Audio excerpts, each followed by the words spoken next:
empowering story of Rosie the Riveter to their pivotal role in manufacturing during World War II, American women were a vital part of the war effort at home and abroad. Okay, the hole is drilled, the riveting tool is open.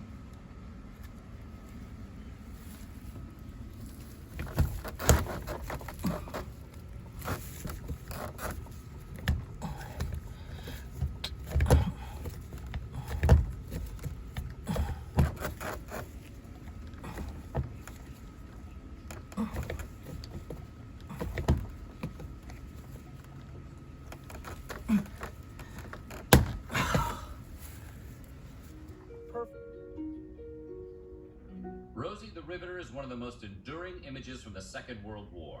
You know, outside of that one guy with a mustache. Or I guess it's two guys with a mustache.